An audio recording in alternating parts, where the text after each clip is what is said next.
আসসালামু আলাইকুম গাইস, কেমন আছেন সবাই? আমি ভালো আছি। তো আজকে আমি যাচ্ছি একটা স্পেশাল জায়গায়। কোথায় যাচ্ছি সেটা দেখার জন্য আমার পুরো ভিডিওটা দেখতে হবে, তাও না টেনে। প্রথমে চলে আসলাম বোনের বাসায়। বোনের বাসায় এসে লিফটে এসে আমি খুবই কনফিউজড হয়ে গেছি, আসলে ওদের ফ্লোর কত তো ভুলে গেছিলাম। লিফটের 3-এ ক্লিক করলাম, আয়না দেখতে দেখতে চলে আসলাম বোনের বাসায়। আর বোনের বাসায় এসেই তো সেই আমার কিউটি বিউটি নটি ভাইগিনা, সেটা হলো আয়ান। আয়ান দেখি পপকর্ন খাচ্ছে। আজকে আমরা কোথায় যাব বলো তো আয়ান? তো আয়ান তো কিছুই বলতে পারতেছে না, বলতেছে যে তুমি যেখানে যাবা সেখানে যাবো। তারপর যেহেতু বলতেই পারলাম না, পপকর্নটা আমাকে দিয়ে দাও, আমি খাই। পপকর্নটা নিয়ে খাচ্ছিলাম, ও এসে টানাটানি শুরু করছে। আমি ওকে একটু দিচ্ছি, আমি একটু খাচ্ছি। আমার আবার না বাচ্চাদের থেকে নিয়ে খাবার খেতে খুব ভালোই লাগে, কারণ ওরা দিতে চায় না, তারপর জোর করে নিয়ে নিয়ে খাই।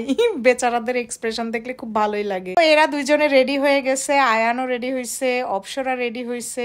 আয়ান তো এসেই প্রথমে আমার মোবাইলটা দখল করে নিচ্ছে, কারণ ও এখন গেম খেলবে। আর এদিকে দেখাচ্ছে অধরার কত টাকা জমছে, অনেক টাকা জমছে, কারণ অনেক কেনাকাটা করবে আজকে। আয়ানকে ভাবতেছি নিব না আজকে, যেহেতু মেলার মধ্যে ঠেলা খাইতে হবে। তো গাইস আসলে বলেই ফেললাম, তো আজকে আমরা আসলে যাচ্ছি মেলাতে।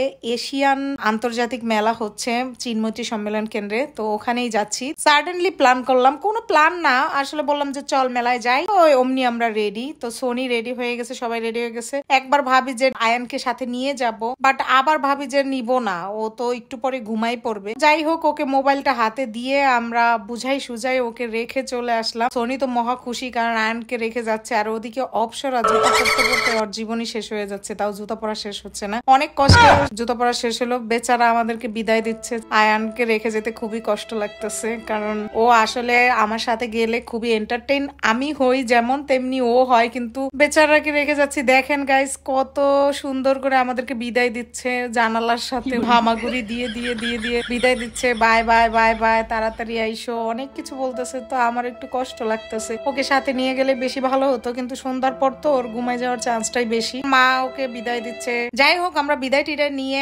এখন অটোতে করে চলে আসলাম মেট্রো স্টেশনে।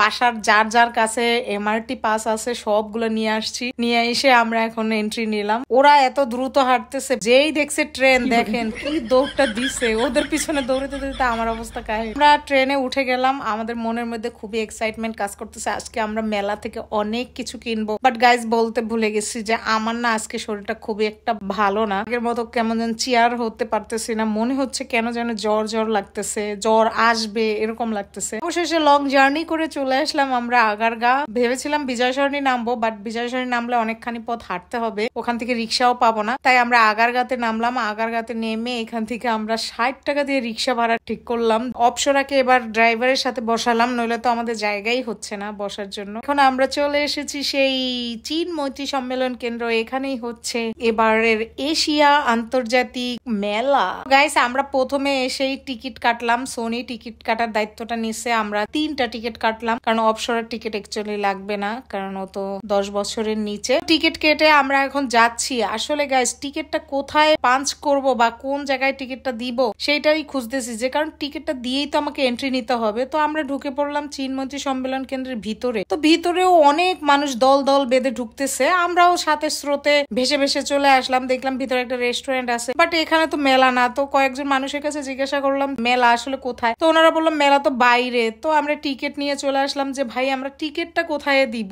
টিকিটে ওরকম দেখার কেউ নাই, টিকিট কাটতে হয় এই পর্যন্ত। তো গাইজ আসলে আমরা কিন্তু টিকিট না কেটেও আসতে পারতাম। 20 টাকা করে টিকিট কেউ দেখলো না, আমাদের ব্যাগের মধ্যেই টিকিটটা আছে। তো ঘুরে ঘুরে অনেক কিছু দেখতেছি, যা দেখি আমার তাই কিনতে ইচ্ছা করতেছে, বাট গরিব মানুষ তো সব তো আর কিনতে পারবো না, তাই দেখে দেখেই চলে যাচ্ছি। আর অধরা এখন একটা ক্লিপ কিনবে, কাকড়া কিনবে। তো দেখলো কোনটা ওরকে ভালো মানায়, এটা ওর অনেক পছন্দ হয়েছে, ও ওটা কিনে নিল। তারপরে অপসরার পছন্দ হয়ে গেছে কি বিটিএস ফ্যানদের বিটিএস মাস্ক, মুখের সাথে সেট হয়ে গেছে, খুবই সুন্দরও লাগতেছে বিটিএস ফ্যান অপসরাকে। এখন অপসরার দেখা দেখি অধরাও কিনবে বিটিএস, কিন্তু ওর মুখের সাইজের নাই, কারণ এটা বড়দের, পায় নাই বেচারা, অনেক মন খারাপ। তারপর আমরা ঘুরে ঘুরে অনেকগুলো স্টল দেখতেছি, শাড়ির দোকান, জামা কাপড়ের দোকান, কসমেটিকের দোকান, রান্না বাড়ার হাড়ি পাতিলের দোকান। এগুলা দেখে আমার লাভ নাই, কারণ আমি এগুলো কিছুই কিনবো না। অধরার চোখে পড়লো একটা কান, তাও বিড়ালের কান। তো এইটা ওর খুব পছন্দ হয়েছে, চিপ দিলেই কান দুটো নড়ে চড়ে, তো খুবই হাস্যকর ছিল। এটা ওর মা কিনে দিল না, বললো যে না থাকে, এটা কোনো কাজের না। তারপর আমরা একটা কসমেটিকের দোকানে গিয়ে কিছু কিছু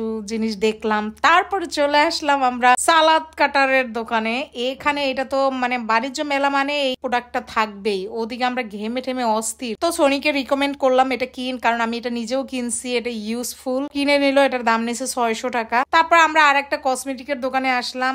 অধরার হাতে আন্টি পরে পরে দেখাচ্ছে, কিন্তু অধরা কেন এত ভয় পাচ্ছে। অপসরাকেও আবার হাতে পরে পরে দেখাচ্ছে। দুই কন্যাকে অনেক কিছুই কিনে দিল। ওরা কেনাকাটা করতেছে আর আমি আর কি করব, ওদের কাছ থেকে অনেক দূরে চলে যাচ্ছি। চলে যাওয়া ছাড়া আমার আর কোনো উপায় নাই। সামনেই দেখলাম একটা ড্রেসিং টেবিল, দাম হলো 75,000 টাকা। তারপর সামনে যেতেই দেখলাম পিঠার দোকান। তো এখান থেকে পাটিসাপটা পিঠা নিলাম, এটা অপসরা খাবে। তারপর হলো চিংড়ি পিঠা নিছে সোনি, কিন্তু আমি বললাম না, আমি ইলিশ পিঠা খাবো। তো একটা ইলিশ পিঠা নিল, খেয়ে দেখলাম গাইস একটুও ভালো লাগে নাই, টোটালি টাকা লস। এই পিঠা খায় মানুষে, আমার কাছে ভালো লাগে নাই। তারপরে এইগুলো না আমরা অনেক ছোটবেলায় খাইছি, কিন্তু এটার নাম ভুলে গেছি। ওরা কিনলো, আমিও সুযোগ একটা মেরে দিলাম, খুবই মজা লাগতেছিল। তারপর আমরা হাঁটতে হাঁটতে চলে আসলাম আবার বাইরের দিকে। এখনো অধরা অপসরা বললো অনেক হাঁটছি, অনেক টায়ার্ড, আমরা এখন আইসক্রিম খাবো। তো ওদের জন্য এখন আইসক্রিমের দোকানে এসে দেখলাম যে আইসক্রিম আদৌ অ্যাভেলেবেল আছে কিনা। গ্রিন কালারের আইসক্রিম নিল, ম্যাঙ্গো ফ্লেভার। তো আইসক্রিমটা খেয়ে দেখি আসলে কেমন টেস্ট। দেখতে তো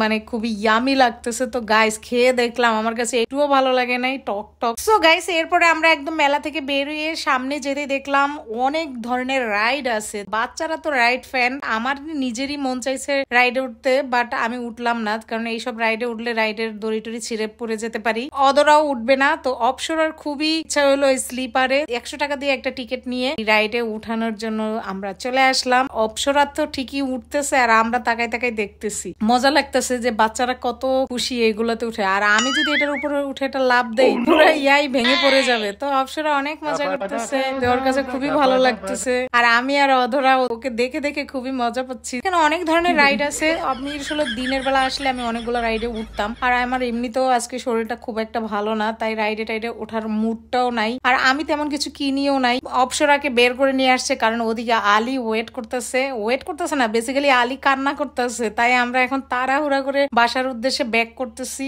রিক্সা নিয়ে আমরা চলে আসলাম আগারগাঁ মেট্রো স্টেশনে। দৌড়ের উপর আছে, দেখেন ওর স্কেলেটার দিয়ে উঠলেও কি হবে, ওর তো সিঁড়ি বাওয়ার মতোই উঠে চলে গেল, কারণ অলরেডি 9:45 বেজে গেছে। আমাদের মনে হয় লাস্ট ট্রেনটাই ধরবো। এসে বসে আছি ট্রেনের জন্য, খুবই টায়ার্ড, কারণ মেলায় গেলে প্রচুর পরিমাণে হাঁটতে হয়। যখনই দেখলো ট্রেন আসছে, দেখেন সোনি অধরা অপসরা সব দিল দৌড় দিতে দিতে এমন দৌড় দিয়ে চলে গেছে, আমি ওদেরকে হারাই ফেলছি। এখন আমি কি করব, আমি তো জানি ওরা ট্রেনে উঠে যাবে, তাই আমি একটা কম্পাউন্ডে উঠে গেলাম। 10 নম্বরে নামার পরে ওদের সাথে দেখা হলো। তো চলে এসেছি আমরা এখন বাসায়।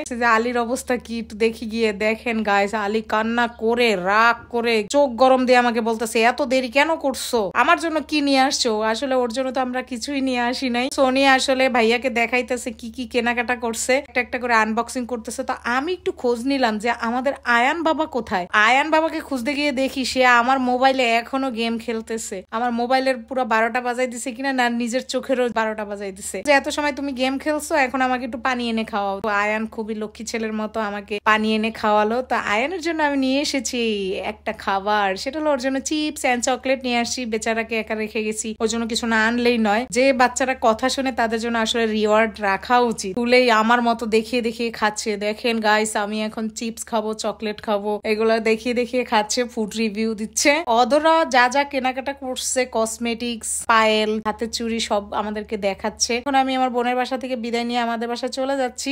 আয়ান আমাকে বিদায় দেওয়ার জন্য দরজায় এসে বাই বাই বাই বাই বলতেছে। আমি এখন নিচে নেমে আসলাম। নিচে নেমে এসে দেখি আয়ান জানালা দিয়ে আমাকে খালামণি বাই বাই বলতেছে। আমার মনটা খুবই খারাপ হয়েছে। আসলে আয়ান আমাকে অনেক মিস করে, কারণ আমার মোবাইলটার জন্য ও মোবাইলে গেম খেলে। সো গাইস, দেখা হবে নেক্সট ভিডিওতে। সেই পর্যন্ত সবাই ভালো থাকবেন, আর ভিডিওটা ভালো লাগলে একটা লাইক দিবেন। Bye bye.